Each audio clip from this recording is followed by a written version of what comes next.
잘 아는 것처럼 그렇게 만만한 세상은 아니잖아요. 우리의 삶을 바다 위를 항해하는 배와 같다라고 묘사를 하시잖아요. 배는 어때요? 바다 위에서 이렇게 항해를 합니다. 그런데 날이 좋은 날은 파도가 안 치고 잔잔하기도 하지만 또 어떤 날은 비가 오기도 하고 바람이 불기도 하고 풍랑이 불기도 합니다. 어찌할 수 없는 어마어마한 큰 풍랑과 광풍 속에 배가 흔들릴 수밖에 없어요. 그럼 배가 흔들릴 때는 어떻게 해야 될까요? 요동칠 때는 어떻게 해야 될까요? 제가 생각해 보니까요, 파도가 아무리 세게 치고 큰 풍랑이 바람이 분다고 할지라도 안 흔들리는 방법이 하나 있더라고요. 배가 크니까 되더라고요. 배가 어마어마하게 크면 잘 안 흔들리더라고요. 몇만 톤, 몇십만 톤 이런 큰 배들은 웬만한 태풍에도 웬만한 바람에도 흔들리지 않고 요동치지 않고 가더라고요. 여러분, 어떤 배가 큰 배인가요? 유조선이 큰 배인가요? 여러분, 무거운 배가 큰 군함이 큰 배인가요? 여러분, 그 배에 주님 타고 계신 배가 큰 배인 줄로 믿습니다. 그 배에 주님 계실 때, 제자들이 두려워하고 염려하고 떨고 있을 때, 이제 죽었구나 싶을 때 그제서야 누구를 찾아요? 주님 찾아요. 주님, 우리 죽게 생겼습니다. 왜 주무시고 계세요? 주님 일어나서 뭐라고 하세요? 믿음이 없는 자요, 왜 두려워하고 염려하느냐? 왜요? 주님은 아무리 바람이 세고 파도가 센다고 할지라도 파도와 바람을 잠잠하게 해주실 수 있는 크신 하나님이시기 때문에, 여러분, 그 주님을 우리 심령 속에 모시고 인생 살아가는 동안에 큰 요동칠 걱정과 염려와 파도와 바람이 불 때에도 흔들리지 않는 견고한 믿음 위에 서시는 저와 여러분 되시기를 주님의 이름으로 축복합니다. 실제로 그런 일들이 생기니까 목사도 별거 아니더라고요. 지난 일이지만 이번 주 말고 그 전주에 제가 걱정할 일이 하나 있었잖아요. 걱정할 일이 생기니까요, 밤에 잠이 안 와요. 제가 웬만해서는 자는 사람이거든요. 먹고 싶지가 않아요. 밥맛이 없어요. 제가 웬만해서는 끼니 안 거르거든요. 근데 입맛이 없어요. 근데 그 걱정과 염려가 싹 사라지고 나니까 여러분, 이제 그때부터 이제 먹게 되잖아요. 여러분, 근데요, 그 순간에서 그 상황 속에서도 믿음의 주여 온전케 하실 수 있는 그 주님 믿음으로 붙들고 요동치지 않는, 견고하게 흔들리지 않는 하늘의 평강과 은혜를 누리시는 저와 여러분 되시기를 간절히 주님의 이름으로 축복합니다. 여러분, 그것이 바로 믿음의 삶입니다. 그것이 바로 믿음의 삶이에요. 주님 인도하시는 대로 믿음으로 따라가는 삶, 그것이 바로 믿음의 삶이라는 거예요. 여러분, 우리는 이 땅에 살아가지만 이 땅에서 또한 동시에 하나님의 백성으로 살아가고 계심을 잊지 않으시기를 간절히 바랍니다. 여러분, 우리 이 땅에서 똑같이 세상 사람들과 살아가요. 여러분, 하나님의 백성들도 여전히 어려움이 있어요. 문제 있어요. 그러나 하나님의 백성들로 살아가는 이들에게 하나님께 주시는 큰 은혜가 있는데, 하늘의 평강과 천국의 기쁨을 맛보며 누리며 살아갈 수 있도록 우리에게 늘 은혜로 함께해 주기를 원하시는 그 주님 꼭 믿음으로 붙잡고 나아가시기를 간절히 바랍니다. 제가 요맘때쯤 되면 꼭 찾아오는 생각 두 가지가 있습니다. 여러분도 아마 그러실지 모르겠는데, 꼭 이때 11월 말 12월쯤 되면 꼭 찾아오는 생각이 있는데, 첫 번째 생각이 뭐냐면, 무슨 시간이 이렇게 빠른가, 세월이 왜 이렇게 빨리 가는가, 2020년도 벌써 이제 한 달 남았잖아요. 왜 이렇게 시간이 빨리 가는가 라는 생각이, 시간이 참 빠르다는 생각이고, 또 한 가지는 뭐냐면, 어떤 생각이 몰려오냐면 후회가 몰려와요. 후회가. 왜 이렇게밖에 안 됐나, 왜 올해 이렇게 살았나. 여러분은 표정을 보시니까 그런 거하고 상관없이 조연하게 지내시는 것 같아요. 여러분, 그렇잖아요. 여러분, 우리의 인생의 시간이 빠르다는 건 저도 알고 여러분이 알고 성경도 그렇게 말씀하세요. 여러분, 모세도요, 자기가 썼던 시편 90편 말씀에 보면 시간이 얼마나 빠른지, 하나님은 그 영원한 시간도 하루 저녁 같으시고 정말로 우리의 인생은 살처럼 빨리 지나간다라는 거예요. 순식간에 지나간다라는 거예요. 그리고 나서 우리의 인생은, 우리 연수가 70이고 강건하면 80이고 요즘은 더 강건하셔서 90, 좀 더 강건하신 분 100까지 가세요. 그런데 그럼에도 불구하고 우리의 연수의 자랑은 수고와 슬픔뿐이고 신속히 가니 우리의 날이, 우리가 날아갑니다 라고 모세가 고백하고 있어요. 여러분, 날아가고 계시죠? 아니신가요? 여러분, 우리의 인생의 시간들은 날아가는 것처럼, 살이 날아가는 것처럼 금방금방 지나갑니다. 그래서 주님 우리에게 뭐라고 말씀하시냐면 세월을 아끼라라고 말씀하세요. 세월을 아끼라. 같이 한번 해보겠습니다. 세월을 아끼라. 여러분, 세월을 왜 아껴야 되나요? 여러분, 우리에게 주어진 시간이 한정적이기 때문에 그래요. 또 한 가지, 두 번째 이유가 있는데요, 더 중요한 이유가 있어요. 때가 악하기 때문에 그래요. 세월을 아껴야 되는 이유는 우리의 인생의 시간이 너무 빨리 지나가요. 순식간에 지나가요. 또 때가 악하기 때문에, 세월이 악하기 때문에, 이 시대가 악하기 때문에 우리의 세월을 아껴야 된다라고 주님 말씀하고 계세요. 그럼 여러분, 한번 여쭤보겠습니다. 어떻게 해야 세월을 아낄 수 있을까요? 열심히 계획을 세워서 열심히 최선을 다해서 충실하게 잘 살아가는 것, 여러분 그게 세월을 아끼는 방법일까요? 여러분 세월을 아끼는 주님의 귀한 방법이 있는데 바로 뭐냐면 정말로 중요한 것, 주님이 기뻐하시고 원하시는 것이 무엇인지를 잘 분별하고 주님이 주신 지혜로 귀한 일들을 감당하며 살아가는 거예요. 여러분 어떤 날은요 하루 종일 수고하고 하루 종일 열심히 살았는데 돌아놓고 보면 주님 눈에 보실 때 그것이 별로 의미 없는 일들이라면 그냥 우리는 분주하고 바쁘게 살았지 그건 세월을 아끼고 사는 것이 아니에요.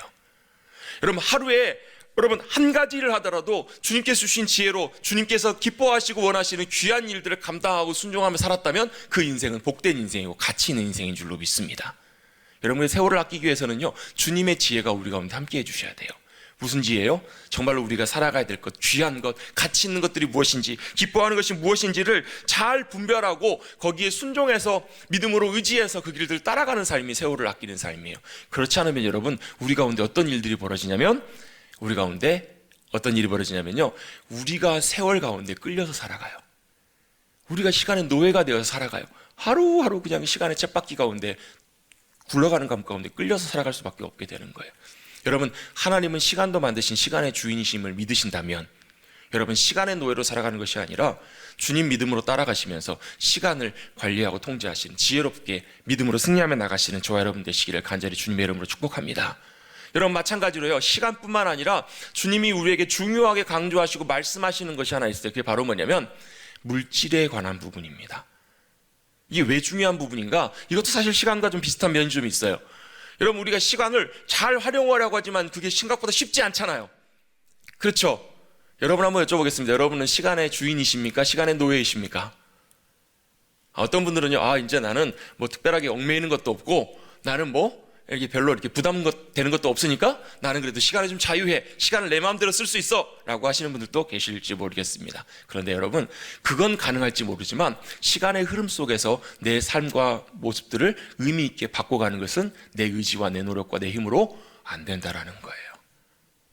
여러분 그래서 우리도 모르게 시간에 사실 매여서 살아가는 것처럼 마찬가지로 우리가 자칫 여러분 우리 하나님의 길을 빗나가게 되면 뭐의 노예로 매어 살아가기가 굉장히 쉽냐면 물질, 돈, 소유에 매어서 살아가기가 굉장히 쉽기 때문에 주님께서 사실 오늘 본문을 통해서 이 부분을 우리에게 말씀해 주기를 원하시는 거예요. 물론 여러분 그 오늘 읽었던 우리 본문의 16절부터 18절까지 말씀은 금식에 대한 말씀을 하십니다. 여러분 우리가 6장을 시작하면서 산상수훈 말씀을 나누면서 예수님께서 사실은 그 당시에 사람들이 많이 하고 있는 신앙의 기본적인 모습들, 기도의 삶, 그 다음에 구제 섬기는 삶, 봉사하는 삶, 그리고 오늘 읽은 금식, 이런 것들은 그 당시에 사실 신앙생활하는 하나님의 백성들이 많이 했던 모습들이거든요. 근데 그것들을 주님이 다시 언급하시면서 주님이 하시려고 하는 강조하시는 의도가 무엇인가? 여러분 그걸 우리는 정리할 수 있죠. 어떻게 하라고요? 기도할 때, 구제할 때, 금식할 때 어떻게 하라고요? 사람에게 보이려고 하지 말고 은밀한 중에 보시는 하나님 앞에서 하라는 거예요. 여러분 우리 구제와 섬김, 여러분 우리 기도도 마찬가지입니다. 여러분 우리는 누구한테 하는 거냐면 당연히 하나님께 기도하는 거예요. 근데 문제는 이거예요. 왜냐하면 우리의 본성 속에 우리 안에 우리 심성 속에 뭐가 있냐면 아니라고 하는데 우리 마음속에 뭐가 있냐면 은연중에 사람에게 보이기를 원하는 그런 본성들이 우리의 마음속에 다 있다라는 거예요. 기도도 그렇고요, 우리의 믿음도 그렇고요. 여러분 그럴 수도 있지라고 넘어갈 수 있지만 주님은 이렇게 말씀하세요. 그러한 믿음의 자세에 대해 주님은 이미 그들이 받아야 될 상을 다 받았다라고 주님 말씀하세요. 여러분 우리 믿음도 마찬가지고 우리 기도의 삶도 마찬가지고 모든 것들도 가장 중요한 자세는 뭐냐면 사람에게서가 아니라 여러분 하나님이 보실 때 하나님 앞에서 그분 앞에서 나가는 고백, 우리의 삶의 모습, 삶의 순종, 이것들을 여러분 주님께서 기쁨으로 보시는 줄로 믿습니다. 그리고 은밀한 중에 갚으신다라고 말씀하세요. 여러분 이미 받는 것이 아니라 하나님께서 보고 알고 계시는 그 주님을 신뢰하심으로 하나님이 주시는 보상, 여러분 하나님이 주시는 보상이 뭘까요? 여러분 천국 가면 하나님이 막 여러분을 위해서 막 금덩이 다 막 준비해 놓고 계실까요? 막 보석과 막 이런 거 주실까요? 여러분 천국 가면 바닥이 다 금이래요.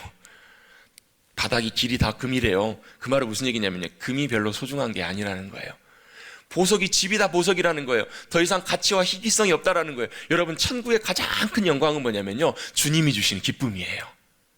주님이 우리에게 소망이 되어주시고 기쁨이 되어주시는 거예요. 여러분 혹시 감격스러웠던 적 있으세요? 정말로 마음이 벅차고 감격스러워 기쁨이 있었던 적 있으세요? 여러분 천국의 기쁨은 그것보다 훨씬 커요. 또 영원해요. 여러분 그 기쁨은요, 그 순간의 기쁨, 여러분 그 기쁨이 얼마나 오래 가나요? 머리 자르시고 기분 좋으면 하루 가요. 차를 사면요? 얼마나 갈까요? 차 탈 때마다 그러겠죠. 근데 금방 그거 식어져요. 그러니까 어떻게 해요? 사람들이 다시 또 차를 또 바꾸잖아요. 집을 샀어요. 얼마나 기쁜 일이에요. 처음 생애 첫 집을 사면 집이 얼마나 좋아요. 얼마나 뿌듯해요. 근데 그것도 영원하지 않잖아요. 그 집도 언젠가 허물어지고 무너져요. 그런데 하나님이 주시는 하나님의 기쁨은 영원토록 지속돼요. 여러분 생각해 보세요. 너무너무 좋았던 감격과 기쁨, 그때를 한번 생각해 보세요. 근데 그게 천국에서는요, 주님이 주신 기쁨으로 그게 영원토록 함께 하신다고 말씀하세요. 눈물도 없고 고통도 아픔도 없는 그곳에 주님이 주시는 영광의 놀라운 선물, 여러분 그 기쁨들을 누리시는 저와 여러분 되시기를 주님의 이름으로 축복합니다. 여러분 그걸 한번 맛보면, 그걸 누리면 다른 것이 눈에 들어오지가 않아요. 여러분 맛있는 음식을 먹고 난 다음에는 여러분 그거보다 못한 음식은 여러분 별로 이렇게 젓가락이 가지 않잖아요. 손이 가지 않는 것처럼 여러분 하늘의 기쁨과 소망을 경험해 본 분들은, 하늘의 영광을 누려본 분들은 여러분 다른 것으로 별로 눈이 가지 않게 됩니다. 여러분 하나님의 보상, 하나님이 주시는 놀라운 평강과 기쁨과 은혜들을 누리시는 저와 여러분 되시기를 간절히 주님의 이름으로 축복합니다. 여러분 그것을 누리도록 주님께서 우리 가운데 그 선물을 우리에게 주시기를 원하세요. 우리는 기도할 때에도, 구제하고 섬길 때에도, 심지어 금식할 때에도, 여러분 금식은 왜 하냐면 성경에서 사실 금식은 원래 대속죄 일에 금식하며 나오도록 이렇게 말씀하고 계세요. 여러분 금식이 뭔가, 물론 음식을 안 먹는 거죠. 음식을 끊는 것, 음식을 먹지 않는 거예요. 여러분 사람이 살아가는 데 있어서 음식 먹는 거, 밥 먹는 것처럼 중요한 일이 없잖아요. 여러분 왜 일하시고 왜 살아가세요? 뭐 하려고요? 먹고 사시려고, 먹으려고 일하세요. 그리고 먹고 난 다음에 뭐 하세요? 또다시 먹을 것을 위해서 열심히 수고하고 일하시잖아요. 근데 그 음식을 먹지 않는다라는 것, 금식한다라는 것은요, 여러분 우리 인생에 있어서 가장 중대한 일을 잠깐 멈춘다는 얘기예요. 물론 호흡을 멈추면 그 자리에 죽기 때문에 호흡을 멈출 수는 없지만, 여러분 음식을 먹지 않는다라는 것, 금식한다라는 것은 여러분 내 인생에 있어서 내 목숨을 걸어놓고 내 삶에서 가장 중요한 일을 앞두고 지금 음식을 멈추고 있는 거예요. 언제 멈추는가? 주로 이사야 58장 3절 말씀에 보면요, 금식하다라는 표현을 이렇게도 표현하고 있어요. 마음을 괴롭게 한다. 왜 마음을 괴롭게 하는가? 중요한 일이 있는 거예요. 대부분의 경우에 보면 하나님 앞에 큰 범죄함으로 인해서 하나님 앞에 회개하며 주님 앞에 나아갈 때, 우리의 죄의 문제를 자복하고 주님 앞에 통회하며 주님 앞에 돌이킬 때 우리의 옷을 찢고 죄를 뒤집었으며 금식하며 주님 앞에 나아가는 것, 이제 보통 그때 금식을 많이 해요. 또 어떨 때 금식하는가? 여러분 우리의 삶에 살고 죽는 문제보다 더 중요한 심각한 문제를 우리가 지금 닥치게 됐을 때, 예를 들면 큰 질병, 아니면 우리가 감당할 수 없던 일, 어떤 큰 문제와 싸움, 전투 앞에 있을 때 금식하면서 하나님의 도우심을 의지하며 주님 앞에 나갈 때 금식하면서 나아가요. 또 언제 금식하는가? 간절한 열망이 있어요. 어떤 열망? 하나님의 뜻을 알길 원하고, 하나님의 인도하심을 구하길 원하고, 하나님 함께 해주시도록, 또 하나님을 더 알도록. 그래서 사실은 여러분 금식하면 여러분 뭐가 제일 많이 생각날까요? 금식 해보신 분 계시죠? 네, 먹을 것이 제일 생각나 많이 납니다. 근데 뭐 제 경험상 제가 가본 금식 기도원들은 다 밥이 맛있어요. 얼마나 맛있는지 몰라요. 저도 길게 금식을 잘 못하는데요. 저도 참 몸이 좀 그래서 그런지 모르겠는데 금식을 잘 많이 못하겠어요. 제일 길게 한 게 3일 금식인데 그것도 많이 실패했어요. 언제 제일 많이 실패하냐면 둘째 날 오후에 실패를 제일 많이 해요. 하루까지는 어떻게 버텨보겠는데 둘째 날 넘어가고 둘째 날 점심이 넘어가면 도저히 오만 잡생각이, 무슨 생각만 나냐면 음식 생각밖에 안 나요. 이것도 먹고 싶고 저것도 먹고 싶고 도저히 기도하러 올라갔다가 도저히 기도가 되질 않아요. 그래서 결국은 둘째 날 포기하고 에이 주님 모르겠습니다, 죄송합니다 라고 가서 이것저것 시켜가지고 밥을 먹고 그랬던 기억이 나요. 여러분 금식하면 밥 생각이 나요. 그런데 내가 간절히 원하는 밥보다도, 내가 원하는 먹을 것보다도, 내 몸이 지금 필요로 해서 땡기는 그것보다도 지금 내가 뭘 더 원하고 있냐는 거예요. 내 영혼이 하나님 그분을 더 원하고 있을 때 금식하면서 기도해요. 그래서 여러분 금식 기도에 여러 가지 중요한 의미가 있겠지만, 여러분 금식의 가장 중요한 목적과 이유는 하나님께 가까이 하려는 열망, 그것이 금식의 가장 중요한 동기와 목적이 되어야 돼요. 그래서 그 당시에 사람들이 금식한다고 하면 사람들이 저 사람은 자신의 먹는 것도 멈추고 지금 기도하면서 하나님 앞에 경건하게 거룩하게 나아가는 삶이라고 사람들이 보았을까요? 안 보았을까요? 그렇게 많이 보았다라는 거예요. 특별히 옛날 바리새인들은 월요일과 목요일 정해놓고 주기적으로 항상 금식을 했다고 해요. 그러니까 사람들이 금식하고 나면 그 사람에 대해서 뭐 어떻게 평가를 하냐면 저 사람은 경건한 사람일 거라고, 저 사람은 기도하고 신실하게 살기를 원하는 사람일 거라고 그렇게 보는 눈이 있었다라는 거예요. 그래서 사람들이 금식할 때 어떻게 하냐면 나 금식합니다 라고 하면서 수염도 깎지도 않고 얼굴도 씻지도 않고 머리도 감지 않고 그렇게 얼굴을 오히려 상하게 하면서 뭐 하는 거예요? 사람들에게 보이려고 그렇게 티를 낸다는 거예요. 여러분, 우리도 좀 그럴 때 있지 않나요, 여러분? 뭔가 내가 하나님 기뻐하신 일들을 하고 할 때 우리의 마음이 주님의 마음으로 충만하게 주님이 기뻐하시는 것으로만 충만하면 상관이 없는데 마음속에 어떤 마음이 스물스물 올라오냐면 나도 모르게 내가 지금 하나님 앞에 잘하고 있다고, 순종하고 있다고, 내가 이렇게 열심히 기도하고 있노라고, 내가 열심히 이렇게 잘하고 있노라고, 여러분 그것들이 비춰지기를 원하는 그런 동기와 마음들이 여러분 다 있어요. 생겨 올라와요. 그럴 때마다 주님은 어떻게 하라고 말씀하시냐면 금식하는 거 티내지 말고 얼굴 씻어, 그리고 머리에 기름 발라, 꾸며. 내가 지금 슬픔 가운데 내 마음과 중심은 간절히 주님을 열망하고 있지만 그거 티내지 말고 하나님 앞으로만 나와서 그렇게 하라고 주님 말씀하고 계세요. 할렐루야. 여러분, 우리의 모든 기도의 열망과 우리 하나님 앞에 나가는 모든 자세들이 여러분 사람들의 눈의 평가가 아니라 하나님 눈에 보시기에 기쁨이 되시는, 하나님 눈에 보시기에 좋은 모습으로 드려질 수 있게 되기를 축복합니다. 그걸 위해서 반대로 주님이 강하게 말씀하시는 것 같지만 실제로 우리 안에 그런 동기들이 있기 때문에 정말 오히려 반대로 금식 안 하는 것처럼 절대 구제할 때 어떻게 하라고요? 오른손이 하는 것을 왼손이 모르게 할 수가 없어요. 할 수가 없잖아요. 근데 그렇게 하도록 말씀하신 주님의 강한 권고는 뭐냐면 그렇게 티내지 말라는 거예요. 사람들의 보기에 그렇게 드러내지 말고 하나님 보실 때 어떠한지 그 모습으로 나아가도록 주님이 말씀하고 계시는 거예요. 여러분, 금식을 통해 하나님 앞에 간절히 가까이 나아가려고 하는 열망, 그 열망 가운데 여러분 정말로 본질로 마음으로 중심으로 하나님 앞에 가까이 나가시는 저와 여러분 되시기를 주님의 이름으로 축복합니다. 이렇게 금식에 대한 말씀들을 이제 앞에 이렇게 설명해 주시고 여기까지 사실 어떻게 보면 한 단락이 좀 마무리가 되고요. 19절부터 24절까지 말씀, 그리고 사실 34절까지 마지막 절까지 말씀은 사실 한 가지 주제로 내용들을 주님이 이어서 말씀을 해주고 계세요. 자, 어떤 말씀인가? 오늘 우리 19절부터 24절까지 말씀에만 봐도요, 주님이 하신 말씀에 네 가지 이야기가 나와요. 네 가지가. 자, 첫 번째가 뭐가 나오는지 한번 볼까요? 첫 번째는 뭐가 나와요?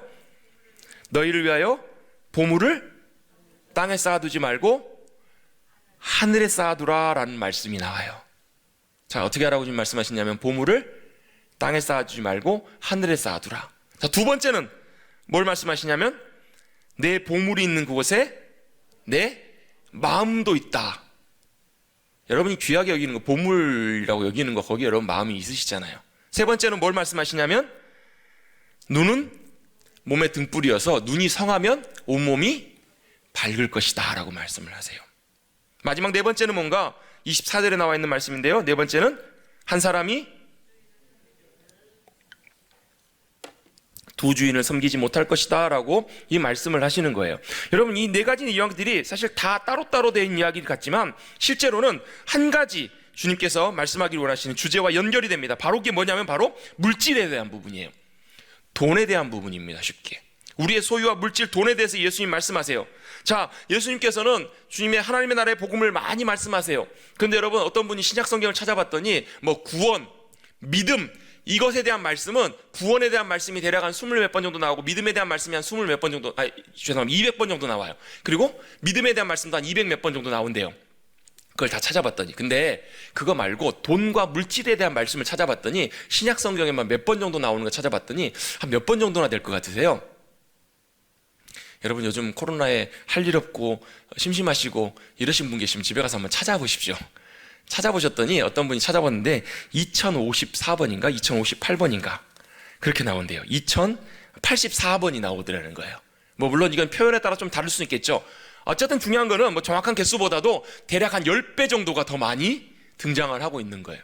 예수님의 비유가 38개 정도 나온다고 하는데요, 그 중에서 16개가 뭐에 대한 부분이냐면 물질과 돈에 대한, 소유에 대한 비유로 표현되고 있어요. 왜 그럴까요? 왜 예수님께서 그렇게 말씀하셨을까? 그만큼 누구에게요? 세상 사람들에게뿐만 아니라 믿는 그리스도인에게도 이 물질의 문제가, 돈의 문제가 굉장히 중요하기 때문에 그렇게 말씀하신 거예요. 왜 중요할까? 여러분, 이 물질에 대해서 우리가 어떻게 대하는가, 이 물질에 대해서 어떻게 행동하는가가 여러분 우리의 믿음의 삶에 굉장히 중요한 영향을 미치기 때문에 그래요. 여러분, 마틴 루터도 그런 얘기를 하고요, 감리교회 창시자였던 웨슬레도 그런 얘기를 해요. 무슨 얘기를 하냐면 사람은 두 번 거듭나야 한다고. 한 번은 영혼이 거듭나야 하고 한 번은 뭐가 거듭나야 하냐면 지갑이 거듭나야 한다고. 여러분, 다음번은 그래서 세례를 받을 때 우리 개인도 세례를 받고 지갑도 갖고 나와가지고 지갑도 같이 세례를, 이런 의미가 아니죠. 여러분, 무슨 의미예요? 여러분, 우리가 믿음으로 하나님의 백성으로 거듭나고 하나님의 자녀가 되었을 때 여러분 우리의 삶과 가장 밀접적으로 중요하게 영향을 미치는 문제가 바로 뭐냐면 우리 지갑이라는 거예요. 여러분, 그 사람을 알려면 그 사람의 돈을 어떻게 벌고 쓰는가를 보면 그 사람이 어떤 사람인지를 굉장히 많이 알 수 있어요. 돈에 대한 자세, 돈에 대한 태도, 목사님 무슨 하나님 나라 또 성경, 주님의 구원의 진리 이런 말씀을 하시는데 왜 돈에 대한 얘기를 이렇게 자꾸 하시는가? 여러분이 돈에 대한 문제가 우리 믿음의 삶의 실제적인 부분과 직접적으로 연관되어 있기 때문에 그래요. 여러분, 우리는 사실 말로는, 입으로는, 우리의 모습으로는, 우리의 믿음의 고백으로는 하나님이 우리의 공급자십니다, 하나님이 우리를 도우십니다, 믿음으로 다 고백해요. 근데 여러분, 그게 진짜 믿음인지 아닌지는 어디서 드러나냐면요, 우리 실제 삶에 가보면 드러나요. 어디서요? 우리의 돈 문제, 우리의 물질에 관한 태도와 자세를 보면 그게 진짜가 어떤 것인지가 분명히 드러나게 된다는 거예요. 주님이 이렇게 말씀하십니다. 너희 보물을 어디에 쌓아두라고요? 땅에 쌓아두지 말고 하늘에 쌓아두라. 여러분, 여기서 나오는 이 보물이 뭘까요? 보물, 소중한 것이겠죠. 굉장히 중요한 것, 가치 있는 것, 내가 소중히 여기고 귀하게 여기는 것, 내가 기뻐하고 좋아하는 것. 여러분, 그래서 이 보물은요, 내가 의지하고 기대고 있는 것도 내 보물이 돼요. 여러분, 이 보물은 단순히 물질, 돈만을 의미하는 것은 아닙니다. 어떤 사람에게는요, 이 보물이 어떤 소유이기도 하면서요, 성취이기도 합니다. 자, 무슨 말이냐면 내가 이루고자 하는 것들을 이루는 거예요. 성공하는 거예요. 승진하는 거예요. 사업이 잘 되는 거예요. 내가 원하는 것들을 얻는 것, 그것도 그 사람의 보물일 수 있다는 거예요. 또 어떤 사람은요, 인정과 평판이 그 사람의 보물이기도 합니다. 사람들로부터 인정받는 거예요. 또 사람들이 나를 좋게 평가해 주는 것, 그게 그 사람의 보물일 수도 있어요. 여러분, 보물은 내가 지금 간절히 붙잡고 있는 거예요. 내가 간절히 원하는 거예요. 그래서 내가 그걸 얻었을 때 내 마음이 기뻐하고 좋아하는 것. 그래서 여러분, 이렇게도 표현해 볼 수 있습니다. 보물은 내 모든 것. 보물은 뭐냐면 내 모든 것이 되는 것이 보물이라는 거예요. 여러분에게 보물은 무엇이 여러분의 보물이십니까? 아마 어떤 분들은 자녀를 얘기하시는 분들도 계실 거예요. 아니면 여러분이 지금 중요하게 붙들고 있는 것, 그 일이 여러분의 보물일 수도 있을 겁니다. 여러분, 그 목회자들에게, 여러분 목사님들에게 보물은 뭐가 보물일까요? 저에게 보물은 뭘까요?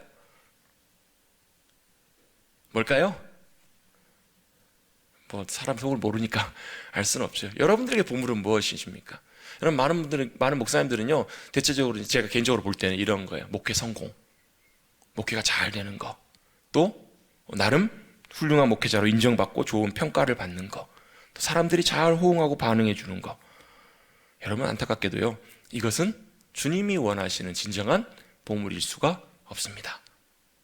그것들은 여러분, 우리의 마음에 우리가 원하는 것들, 때때로 그것이 이 땅에서 없어질 것들이기 때문에, 여러분, 진짜 보물은, 정말 보물은 내가 정말 소중히 여기는 것, 그것은 여러분, 주님이 하늘에 쌓아두라라고 말씀하시는 의미는 이런 거예요. 땅에다 쌓아두는 것은 조미 먹고 동록이 쓸어서 또 도둑이 훔쳐가서 없어질 거라고 주님 말씀하세요. 자, 좀이 뭔지 잘 아실 거예요. 좀은 옷 같은데 옛날에 많이 이렇게 있으면서 옷을 이렇게 삭게 만드는, 그런 것뿐만 아니라 모든 것들을 쇠락시키는, 쇠퇴하게 만드는 것을 이 좀의 의미로 이렇게 표현하고 있어요. 이런 모든 것들은 가만 놔두면 어떻게 돼요? 가만 놔두면 조금씩 이렇게 쇠퇴해져 가요. 안 좋아져 가요. 저희 아내가 저한테 항상 하는 얘기가 있습니다. 당신은 좀 그만 좀 아껴. 왜냐하면 저는요, 뭘 먹을 때도, 음식을 먹을 때도 제일 제가 좋아하고 맛있는 걸 언제 먹냐면, 왜 웃으세요?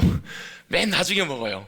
또 제가 정말 좋아하고 아끼는 것, 정말 맛있게 좋아하는 것은 어떻게 하냐면 항상 아껴서 먹습니다.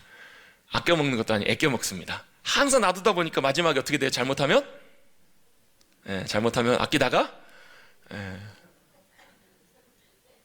아마 그런 분들도 계실 거예요. 왜요? 그게 계속 있지 않잖아요. 내가 아무리 좋아하고 아무리 소중히 여기는 것도요, 조미 먹는 것처럼 여러분, 이 땅에 있는 것들은 여러분 사그라들어요, 썩어요, 쇠퇴하고 없어져요. 심지어 안 썩을 것처럼 보이는 것들도 우리가 그렇게 원하고 사모하는 돈과 물질과 모든 것들도 결국은 어떻게 되냐면 조미 먹는 것처럼 썩기 때문에, 없어지기 때문에 그래요. 또 동록은 뭔가 녹슬어 없어지는 것, 이렇게 생각하기 쉽지만 이런 의미도 있는데요. 원래 원어의 의미에 보면 어떤 의미냐면 먹어치워버리다라는 말이에요. 먹어서 없어버리는 거예요.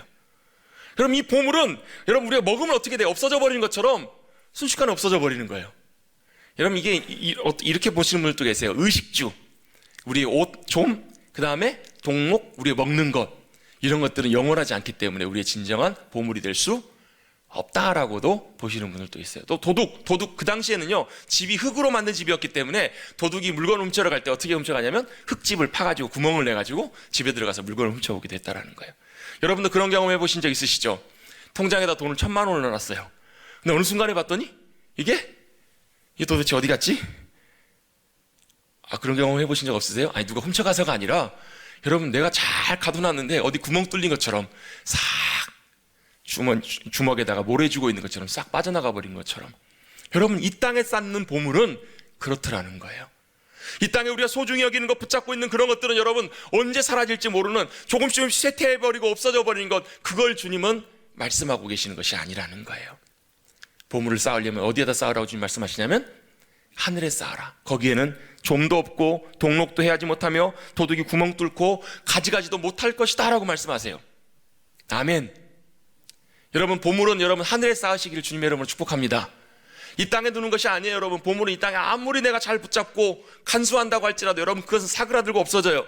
여러분 우리의 보물은 하늘에 쌓아야 그게 진짜 우리의 보물이에요. 그러면 하늘에 어떻게 보물을 쌓을 수 있을까요? 목사님 하늘 계좌번호 좀 알려주세요. 계좌 위치하게. 여러분 이렇게 하늘에 계좌 위치한다고 쌓을 수 있을까요? 물론 여러분 하늘에 쌓는 방법을 어떤 분들이 이렇게 이야기도 합니다. 주님 앞에 헌금으로 많은 물질을 주님 앞에 드리기도 하고, 또 우리의 많은 구제와 섬김을 통해서 주님 기뻐하신 일들로 많이 우리가 헌신하기도 하고, 이런 것들로 주님 앞에 하늘에 쌓을 수 있다라고 설명할 수도 있습니다. 근데 여러분 이게 참 굉장히 좀 두루뭉술이에요. 저는 여러분에게 더 두루뭉술하게 말씀을 드리겠습니다.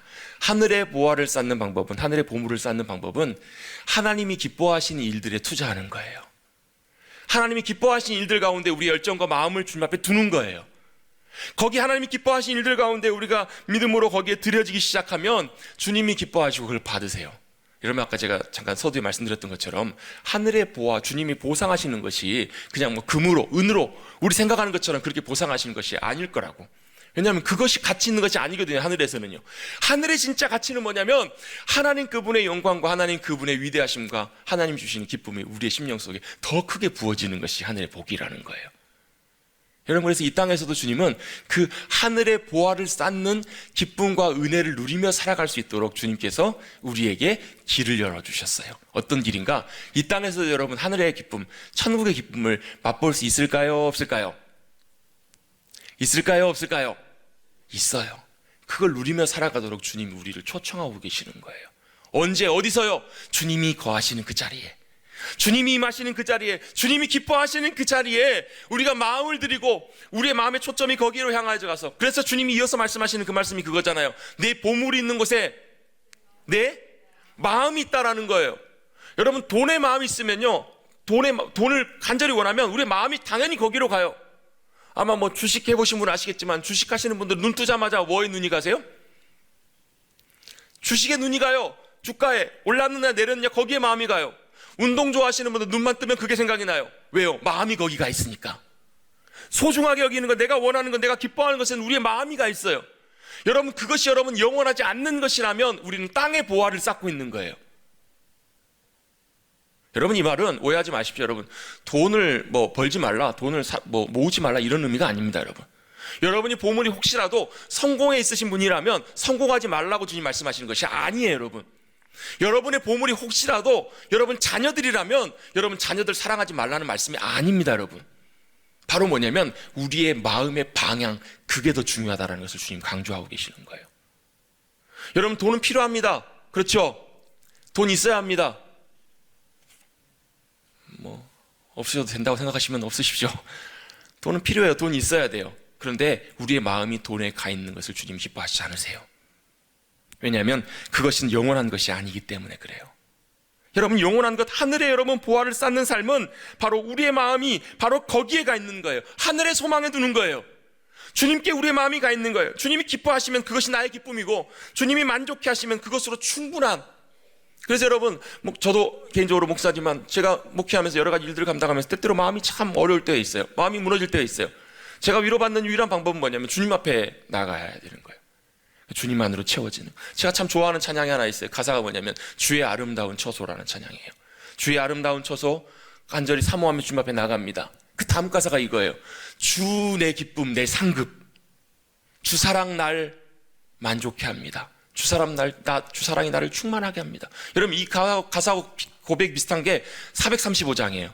나의 영원하신 기업. 주 사랑으로 내 영혼이 만족해 돼요. 주님으로 내 영혼이 만족해 되고 충만하게 채워졌더니 다른 게 별로 아쉽지가 않아요, 여러분. 그게 여러분 하늘의 보화를 쌓는 삶이에요.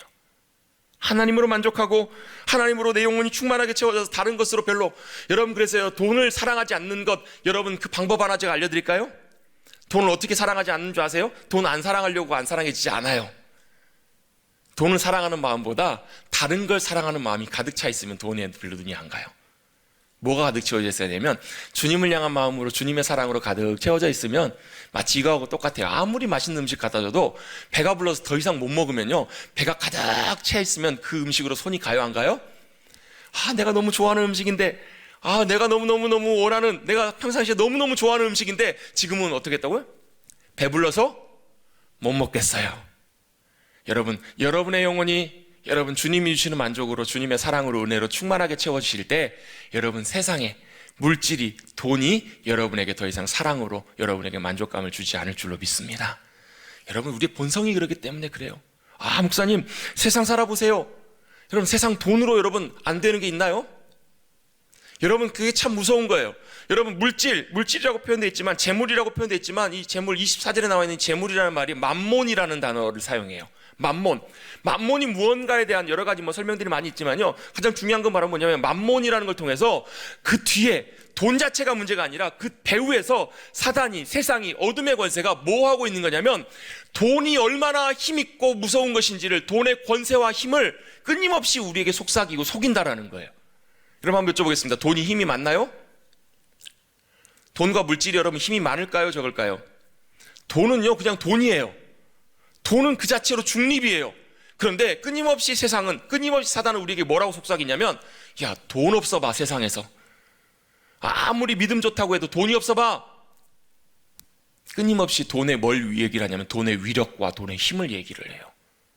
그게 여러분 사단의 속임수인 걸 여러분 우리는 분명하게 분별해야 해요.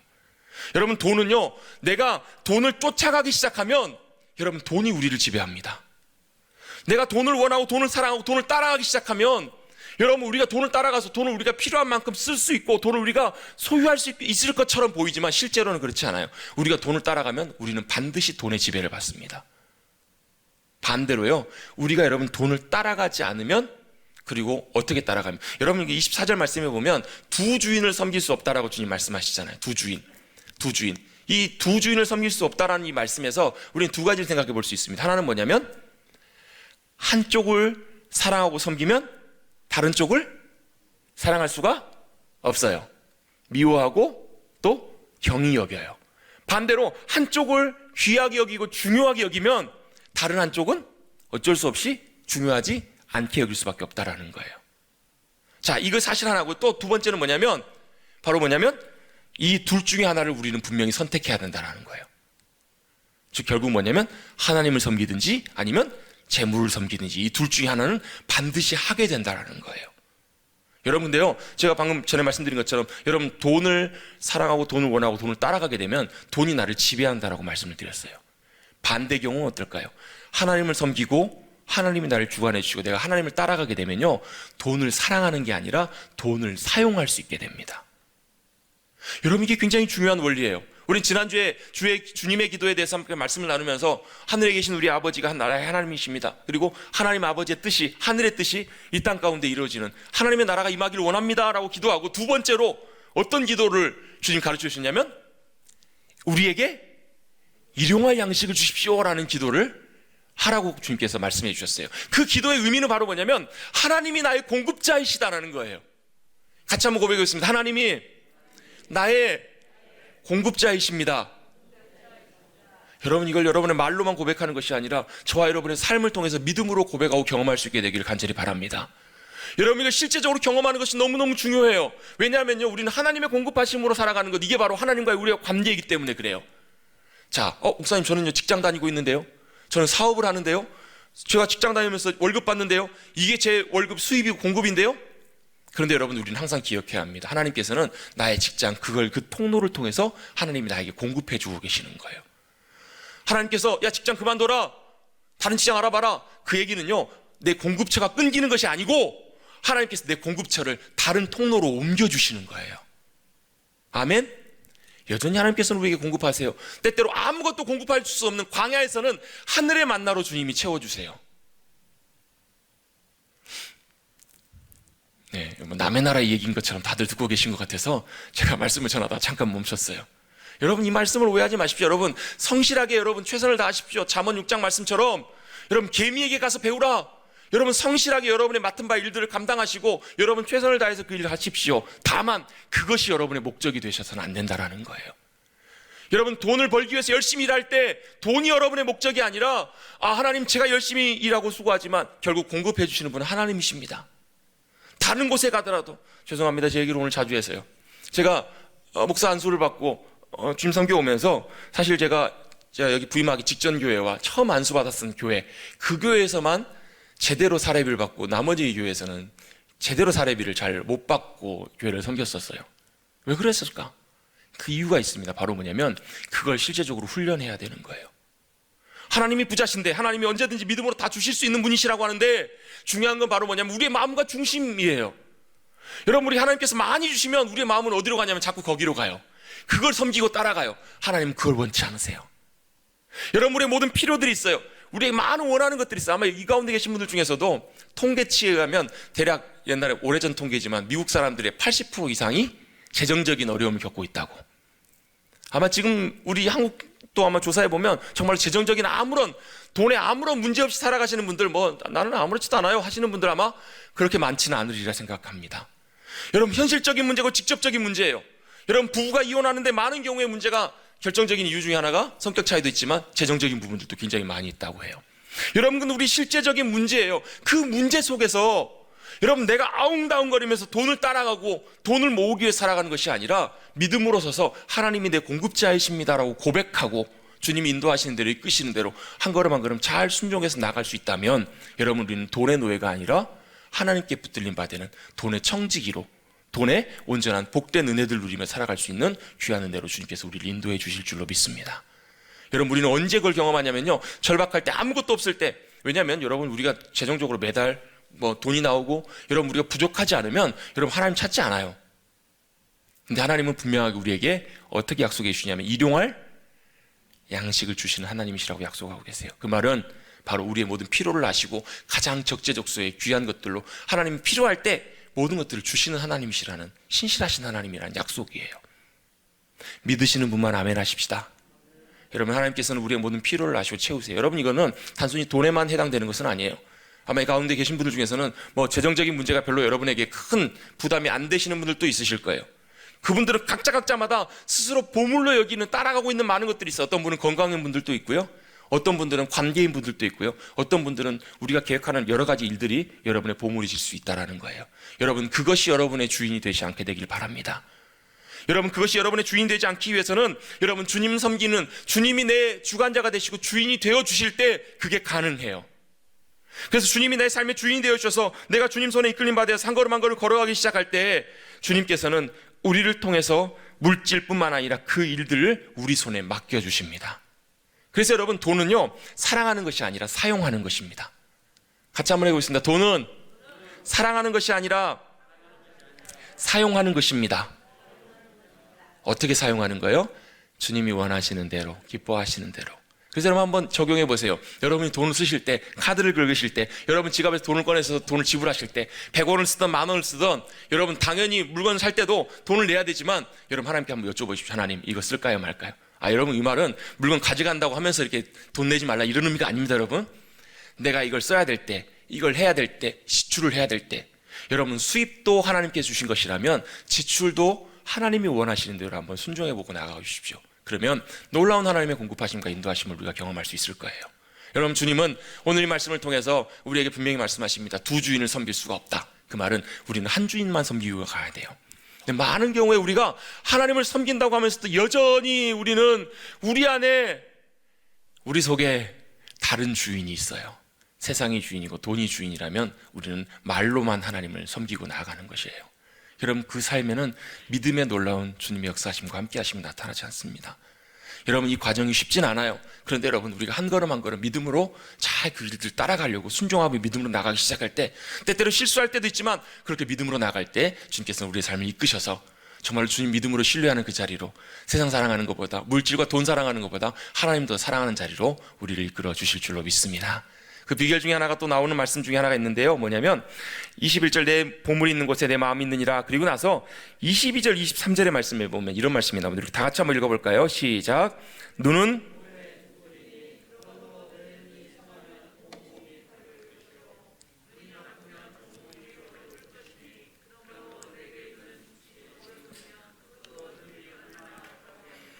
아멘. 자, 눈이 뭐라고 말씀하시냐면 몸의 등불이라고 말씀하십니다. 몸의 등불이고 삶의 등불이고 영혼의 등불이 됩니다.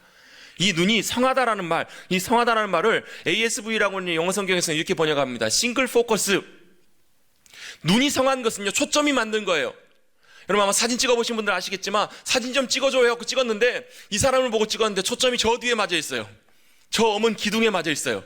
그럼 그 사진 잘 찍은 거예요? 못 찍은 거예요? 찍어주고도 좋은 소리 못 듣습니다. 여러분, 사진에는 초점이 맞아야 되는 것처럼 눈도 초점이 맞아야 돼요. 어디에 초점이 맞아야 되는가? 정확하게 우리가 맞춰야 되는 그곳에 맞춰야 돼요. 우리의 주님 되시는 그 주님께 초점이 맞을 때 우리의 영혼과 우리의 마음과 우리의 삶이 환하게 주님의 영광의 빛으로 비춰준다라고 주님 말씀하고 계시는 거예요.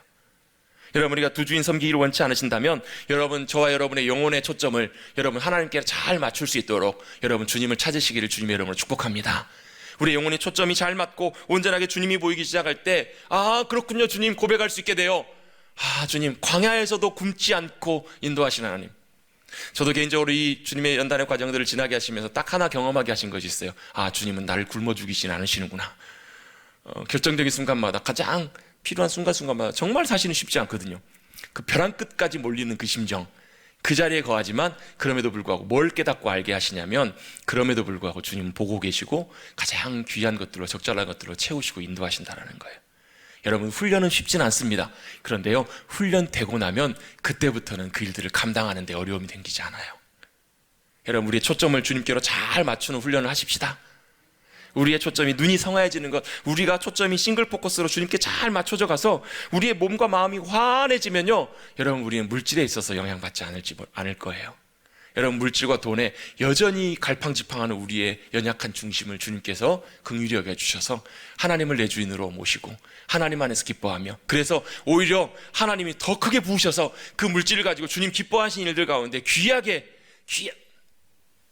제가 안 그랬는데 갑자기 쿵소리가 나네요. 귀하게 주님의 귀한 통로로 쓰임받으시는 저와 여러분 되시기를 주님의 이름으로 축복합니다. 여러분, 주님 돈 사랑하는 것 멈추시려면 여러분 주님 사랑하도록, 주님의 은혜와 사랑이 부어지도록 기도하십시오. 배부르면 더 이상 원하지 않습니다. 또 그리고 이 돈이 내 소유가 내 것이에요, 아니에요? 여러분 통장에 있는 돈이 내년에 10년 후에 여러분 것이 되리라는 보장은 없습니다. 내 것이 아니기에 하나님이 주셨기 때문에 하나님이 기뻐하신 대로 흘려보내길 원합니다. 저축도 하시고 여러분 잘 관리도 하십시오. 다만 내 목적과 내 의지를 위해서 하는 것이 아니라, 한 목사님이 이걸 하나님께서 훈련시키기 위해서, 하나님, 저는 하나님만 의지하고 하나님만 믿음으로 의뢰하며 나가기를 원합니다. 그렇게 믿음으로 고백했는데요, 사모님이 친한 그 친척분 부탁을 받고 뭘 들었냐면, 뭐 얼마 되지도 않는 싼 보험을 가입해 갖고 오신 거예요. 그래서 친한 친척이니까 그냥 뭐 이렇게 의뢰에 들어주는 보험이어서 딱 가입해 왔는데, 목사님 기도하시는데 무슨 마음이 드냐면, 네 보험 의지하지 말고 나 의지하라라는 이런 마음을 주시더라는 거예요. 그래가지고 정말로 사실 그게 욕먹을 일이고, 얼마 좀 시간이 지나야 그게 인센티브가 나오잖아요. 그분에게 얼마 되지도 않는 금액인데 가서 양해를 구하고 정말 죄송하다고 하고 그 보험을 취소하고 오셨대요. 여러분, 이 이야기는 오해하지 마십시오. 보험 들지 말라는 얘기 아닙니다. 보험 드십시오. 그건 하나님이 주신 지혜입니다. 만회를 위해서. 여러분, 저축도 하시고 준비도 많이 하시고 지혜롭게 잘 하십시오, 여러분. 그리고 열심히 성실함으로 섬기고 수고하십시오. 다만 그거 의지하지 마시고 거기에 여러분 마음 두지 마시고 여러분 하나님이 여전히 그럼에도 내 공급자이심을 책임지시고 인도하시는 분이심을 늘 거기에 저와 여러분의 초점이 맞춰주셔서 이 땅에서 하나님의 나라의 영광과 도우심과 은혜를 누리며 살아가시는 주님의 귀한 백성들 되시기를 주님의 이름으로 축복합니다. 특별히 이 가운데 계신 분들 가운데 혹시라도 돈의 문제 때문에 재정 문제 때문에 여러 가지 마음이 어렵거나 늘 갈팡질팡하시는 분들, 늘 마음이 힘드셨던 분들, 여러분 이 시간 이 예배를 통해 다시 한번 여러분 결단하시면서 하나님이 제 공급자가 되십니다. 그리고 가장 선하고 귀한 것들로 늘 채우시고 인도해 주실 주님이신 줄로 믿습니다. 믿음으로 고백하시고 과하게도 아니고 부족하게도 아니시고 채우시고 인도하시는 그 주님을 신뢰하고 나가시는 저와 여러분 되시기를 주님의 이름으로 축복합니다. 주님 섬기시겠습니까? 돈에 지배 받으시겠습니까? 말에 뭐 하겠습니까? 이제는 그게 말이 아니라 우리의 삶을 통해서 우리의 삶에서 그걸 실제로 누려가시는 저 여러분 복된 삶이 되시기를 다시 한번 주님의 이름으로 축복합니다. 하나님 아버지 감사합니다. 오늘 주님 11월 마지막 주 이 땅의 소망으로 빛으로 오시는 주님을 다시 한번 기다리는 대림절 첫째 주일을 맞이하여 주님 앞에 예배드리며 또 말씀 앞에 세워주셔서 다시 한번 우리의 마음과 중심을 점검하게 하여 주시니 감사를 드립니다. 무엇보다도 우리의 속사람, 우리의 마음밭이 주님이 언제든지 역사하실 수 있는 하나님 나라의 마음밭으로 옥토와 같이 변화되게 하여 주셔서 이전까지 여전히 우리 입술로는 생각으로는 마음으로는 말로는 주님이 나의 공급자시라고 주님 믿음으로 의지하고 나아가노라고 여전히 고백하지만 실제 삶에서는 돈의 지배 가운데, 돈의 영향력 가운데 돈을 따라갔던 우리의 삶의 발걸음과 방향 멈추게 하여 주셔서 언제니 주님이 기뻐하시고 원하시는 대로 하늘의 보화를 쌓으며 우리의 마음이 주님께로 보물에 가 있는 주님께 초점이 맞춰져 있는 복된 인생이 될 수 있도록 축복하여 주시옵소서. 주님께서 놀랍게 인도해 주시고 붙잡아 주실 것을 믿고 의지하오며 예수님의 이름으로 간절히 기도하옵나이다. 아멘.